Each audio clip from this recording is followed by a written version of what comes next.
Bonjour. On espère que vous allez bien. Ici, je représente quoi? Jean Grey avec Dark Phoenix, un statut 1/5 de ces sideshows qu'on vous a fait en pourquoi préco il y a 1 an et demi, je crois, ou 1 an. Elle sort en temps et en heure, elle était prévue pour juillet 2023, on est en juillet 2023. Elle est arrivée pile à l'heure, etc. Alors, format 1/5 un peu balèze, on est encore une fois départagé, même si c'est dur à 1/5. Bah, ça paraît vachement grand. Mais on n'en a pas discuté, mais d'après le volume, pour moi, c'est du 1/5. Mais c'est que ça peut surestimé, j'ai l'impression que ça a un petit peu mis vers la hauteur par rapport à du frère 1/5. Mais bon, voilà. Oh, j'ai l'impression. Maintenant, en tout cas, ça ira très bien accompagné comme ça, un beau one shot et en même temps, ça peut accompagner une belle lignée X-Men. À fond, et ça c'est vraiment emblématique et surtout une naissance emblématique où Jean Grey devient Phoenix machin, etc. Statut qui accompagne aussi les dioramas 1/5 au fur et à mesure, un par an, plusieurs de Marvel. On a vu le Buster Hill l'année passée, l'année avant Venom et Spider-Man. Donc voilà, le prochain, ils l'ont pas encore montré. Si? Je me souviens pas, réellement, non? Ouais, que dalle. Bah, de mémoire, ça va être Chocode au mois de juillet, ça va être Chocode dans une semaine et demie. Ah cool, bah j'ai hâte de voir le prochain, je suis vraiment très curieux, j'espère, parce qu'ils ont des bonnes idées à chaque fois, je trouve, perso c'est vraiment cool. Donc ici, une statue est à 1000 exemplaires au monde pour 1050 €. Exactement. Juste, voilà. Donc, plus cher que le diorama, le Venom était à 850-900 € de mémoire, 850. Le Buster était à 1250, mais c'est du balai. Mais là, réellement, quand vous la portez par contre, elle est hyper lourde. C'est du costaud. Franchement, niveau résine, ils ont été à foison. Ouais, vous avez pu voir, hein. Parce que règle derrière déjà, le socle de base, c'est le Phoenix. Donc le Phoenix réel, le vrai oiseau, machin en feu, qui est derrière. Donc vous pouvez voir ici là. On retrouve un peu le travail comme la Iki de chez Prima Studio, mais pas translucide, mais dire l'idée d'avoir un Phoenix derrière. Donc vous pouvez voir ici enflammé, c'est pas lumineux. Ils ont pas mis de light up, c'est pas mal parce que ça suffit à lui-même. Ça aurait été cool quand même. Ouais, je pense que ça aurait fait un peu chiant, on aurait vu ouais, ça aurait peut-être pu être compliqué pour eux de le faire, tu vois. Mais bon.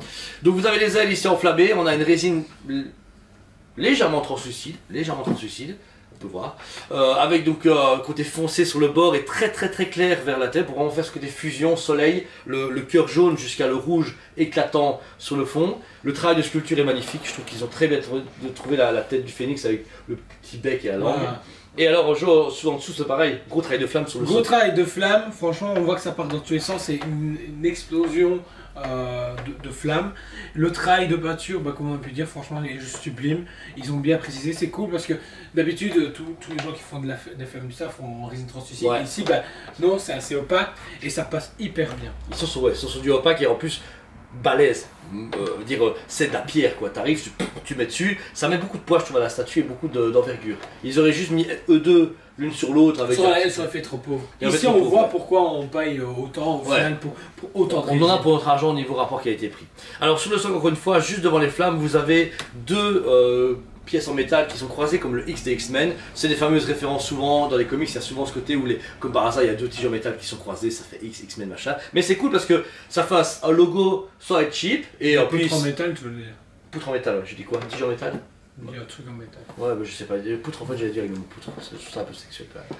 Alors les poutres en elles-mêmes, elles sont rouges enflammées, donc ça veut dire que vous avez le côté coupé, alors coupé comme par un rayon, mais en plus elles sont en train de flamber, donc vous avez ces rouges vifs comme quand on tape en tant que forgeron, donc c'est cool parce que ça met vraiment la scène vivante, actuelle, et genre après on a un tout petit socle en pierre. On a un tout petit socle en pierre où on sent que les dalles ont été brisées par la force du phénix ou du séisme, et franchement, bah, le travail de pierre est vraiment propre. Bah, ouais, très un beau brossage et tout. Il a cet effet comics en fait. Ouais c'est ça, comics et puis en plus il rajoute légèrement pas de la couleur mais il déteint avec le reste du rouge tu vois parce que si tout était en rouge ça aurait fait trop en flamme, ça aurait été beaucoup trop. Donc voilà, dessus vous avez deux personnages, le premier Jean Grey qui est paniqué en pleine crise etc parce que le phénix est en train de prendre possession de son corps et de son esprit. Alors le personnage est sublime, il est magnifique. Franchement le travail du visage, sublime, le travail du costume, nickel, sachant qu'on avait eu la Jean Grey en magasin. Et bah, c'est le même pour le costume par contre. Ils sont d'un point de vue cara design, ils ont pas. Bah, après c'est logique parce que c'est les années 80 donc ils ont pris le bon design, ils ont pas commencé à interpréter. Mais oui, comme les Jordan, le visage en plus, t'as vu la patine de peau, ils ont travaillé sur un visage beaucoup plus doux. Les yeux, le regard de Jean Grey est sublime, il y a les mêmes petits fossiles etc qui sont mis en avant. C'est super cool. Et j'aime beaucoup la coiffure années 80, un peu la Tina Turner où les cheveux ils sont vraiment bombés et ils sortent du costume comme à l'époque. Il y a une petite démarcation au niveau du cou pour l'alimentation de la tête, mais ça se mélange au costume. Franchement, c'est pas grave. Ça se voit pas spécialement. Le reste du costume, donc vous avez du jaune sur du bleu, vraiment le costume d'X-Men principal où Wolverine arrive dans l'équipe, Colossus, Diablo, etc. Et on a un mélange un peu de peinture et de texture, parce que vous avez du bleu un peu lycra, du tissu jaune et surtout des pièces un peu métallisées sur ces mollets. C'est des mollets ça? Cuisse. Cuisse? C'est ça. On va y arriver. Des cuisses, c'est très bien. Ouais, c'est tout le matin alors, on tourne tour, t'es chaud. Et je sais pas, ils ont même donné une aspect un peu plus vieillot, pas vieillot, mais salissant, tu vois, au niveau des pieds, etc. J'arrive aujourd'hui à l'anatomie. Il y a des effets un peu de salissure, les pliures sur le vêtement sont très bien finies, et puis la morphologie bien respectée. Encore une fois, ils ont respecté ce que Jean Grey, même si je trouve que. Attends, hein. Non, ça va. Franchement, elle a juste une taille de ventre vachement comique, ça veut dire que théoriquement, une femme. En général, on n'a pas cette morphologie-là. C'est faisable, mais. Ouais, tu vas à la salle de sport toute ta vie, t'es pas une super-héroïne avec ça. Mais bon, voilà. Mais on se réveille que dès qu'on a des gènes mutants, etc., on peut faire ce qu'on veut. On est méga fit, c'est super beau. Mais voilà, franchement, un giga magnifique. Ensuite, Joe, qu'est-ce qui sort de la flamme? Phoenix. Elle a, elle pète à fond. Franchement, sublime. Alors, moi, je sais pas comparer parce que j'ai jamais vu la Phoenix en quart de chez Sideshow à l'époque. Donc, je sais pas ce que ça donne comparativement. Sincèrement, je pense que je l'ai pas vu. Je pense pas avoir vu en vrai. Ou je m'en souviens pas. Mais là, elle est sublime. Ouais. Visage, nickel. Vraiment le même version diabolique que Jean Grey. La chevelure qui part vers le haut, sublime. Le travail est juste dingue parce que ils ont donné cet effet flamme en fait à ses cheveux aussi. Bah, je suis juste pas sûr que c'est le même visage parce que je trouve que la tête est plus petite du Juder Phoenix que Jean Grey. T'as vu, regarde. Après, peut-être que c'est le masque et les cheveux qui font ça. Mais je trouve que c'est pas. Je crois que c'est le masque et les cheveux. Ouais, je pense. Perso, j'ai vraiment l'impression que la tête de Jean Grey, genre là c'est du 1/5 vers le 1/4 et là c'est du 1/5 vers le 1/6, tu vois. Je sais pas comment expliquer. Ah ouais. Tu trouves pas? Après, c'est pas deux personnages, c'est une émanation dans les comics, dans l'image originale, la cover, bah, c'est l'esprit Phoenix, c'est comme quand il y aura l'esprit, comme les Tortues Ninja avec. Tu vois, donc au final c'est pas grave, c'est pas la même échelle, mais je trouve qu'elle fait plus petite que Jean Grey. La Jean Grey est plus bif, alors que la Phoenix elle est un peu plus fine, plus. Je sais pas. Non, t'as raison. Voilà. Après, c'est pas choquant puisque le but c'est de faire Jean Grey dans le cover qui est comme ça et que Phoenix prend positionnel comme un esprit. Donc c'est pas grave, tu vois. Et ça respecte, mais là on voit bien, regarde sur tout de côté, c'est jamais la même mâchoire. C'est jamais la même taille de mâchoire. Ou alors c'est Schwarzenegger qui passait en. Ouais, mais effectivement. C'est un visage. Ah ouais, ok. Non, même règle les oreilles. Regarde les oreilles, il y a une petite différence de taille.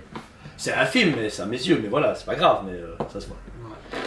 Donc voilà Jean Grey, ouais, la chevelure, mon seul regret à la chevelure, pas de résine translucide. Là j'aurais vraiment voulu un côté, tu vois, avec les cheveux translucides, ça aurait été. Moi j'aurais pété dans le transport. Déjà là je suis étonné que ça n'a pas pété dans le transport. Si, on l'a recollé. Ok, ça m'étonnera. Non, c'est bien. Voilà. Bah, par contre, juste des yeux, la tête dans les yeux, ça aurait pété. Juste ça, allez. Laisse-moi au moins ça, les yeux. Les yeux lumineux, genre, oh, je vais te casser ta gueule, Jean Grey. Moi je pense qu'un light-up dedans, pour 150 € de plus. Ouais. Moi j'aurais dit oui. Dès que c'est là. Je pense que dans la. Si. Comme la Galactus là. Tu l'allumes. Comme la Galactus là. Ouais, ça va plus vraiment péter. Ou comme l'Iron Man avec des explosions là. Oui. C'est vrai que ouais. Mais voilà, c'est pas grave, on comprend qu'il le fasse pas.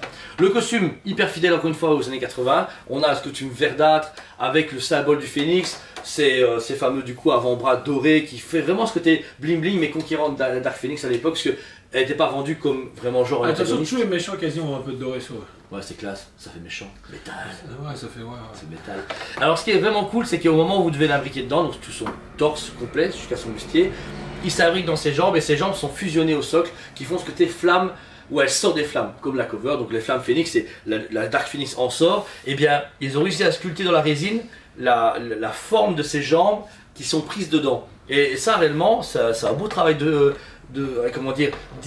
logistique encore une fois, parce que j'aime beaucoup les Sideshow par rapport à tous les fabricants, c'est leur audace dans ce qu'ils font.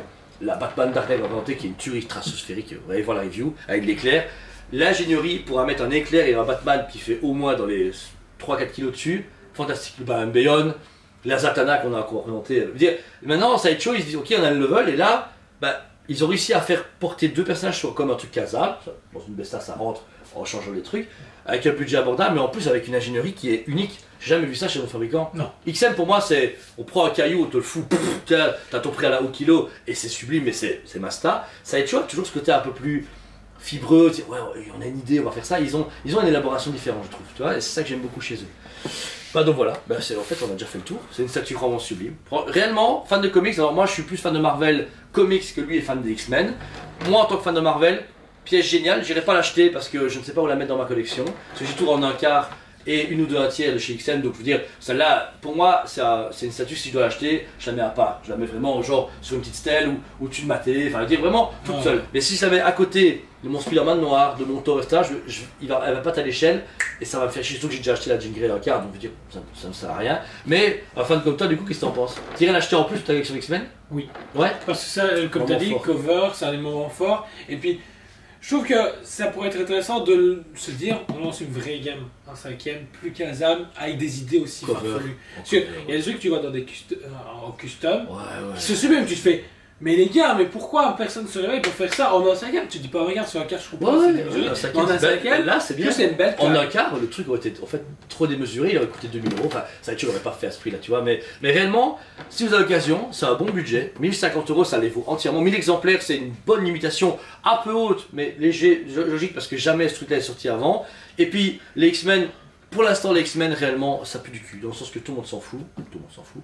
Il n'y a que les fans hardcore qui aiment ça, ou les gens qui ont des goûts, disent ouais, j'ai une belle Jean Grey, une belle Psylocke, etc., parce que c'est un peu sensuel. Mais quand les X-Men vont arriver au cinéma, ou que les comics vont être relancés, parce que là, les House of X, etc., les gens lisent moins, parce que c'est très politique, très complexe, machin, je comprends, les gens sont perdus. Mais quand on va revenir à un âge d'or des X-Men, ces genres de pièces, hyper recherchées, parce que les premiers X-Men ont sorti, maintenant les gens les cherchent maintenant, mais ils sont cotés à 4 fois le prix. Celle-là maintenant vient de sortir, et inaperçue. Je trouve que personne sur les groupes en ont parlé, ah vous avez celle-là, tout le monde s'en fout. Mais là maintenant qu'on l'a devant nous, ben, c'est une pièce que je suis content d'avoir au showroom. Parce que les Captain America j'aime bien les Thor. Là j'en ai marre. Ouais, voilà. Même si celle-là, Jean Grey, elle sort trop vite par rapport à la car, ça fait un petit peu doublon, mais c'est pas le même format, donc c'est pas grave. Donc voilà, la statue pour moi, un méga sans faute. Genre un 11 sur 10 tellement qu'elle est impressionnante et rentable. Parce que des fois les statues, j'ai beau aimer, je me dis ouais le rapport qui a été pris c'est un peu chaud là celle-là. Quand vous la prenez, vous avez pour vos kilos. C'est un presse-papier qui vaut la peine. Et toi Jo? Bah pareil, je te rejoins, franchement ça sans faute, 11 sur 10, c'est très bon, à tout niveau. Et hâte de du coup être dans une semaine et demie, voir ce qu'ils vont nous présenter à Sideshow Con. C'est marrant ça Sideshow. Sideshow fait des trucs de fou, mais leur engouement, leur communication, leur truc depuis qu'ils ont perdu... avec le Covid. Non, la fille asiatique qui ouais. tout ça, bah, à cause de son mec, et bah la communication a fait... Ouais, il y a plus de mecs qui arrivent et fait hello, on est Sideshow. Bah comme nous on fait. Avant, tous les vendredis, il y avait un live Sideshow qui présentait, qui avait un podcast, il y avait quelque chose d'interaction. Ouais. Et là, on n'a plus et c'est dommage. Franchement, ça perd beaucoup, mais bon, après, c'est très bien. Il y a plein de magasins et plein de youtubeurs pour faire la promotion. La voici devant vous. Donc voilà. Elle est payée en plusieurs fois, elle est dispo au magasin. Une fois que c'est payé, on vous l'envoie ou vous venez la chercher chez nous. On a un magnifique show qu'on n'arrête pas d'améliorer. Aux époques, on a changé un peu derrière, etc. Et on a fait vraiment. On va faire un store tour bientôt, je pense, pour un peu montrer aux gens ce qu'on a en magasin. Putain, ils sont pas prêts. Ouais, franchement, il y a des pièces. Mais je pense que je vais le faire ce week-end, j'ai vraiment envie. Mais 1000 fois merci de votre soutien. Abonnez-vous si ce n'est pas déjà fait. On vous aime beaucoup. Et on vous dit à très bientôt. On vous aime beaucoup et on vous dit à très bientôt.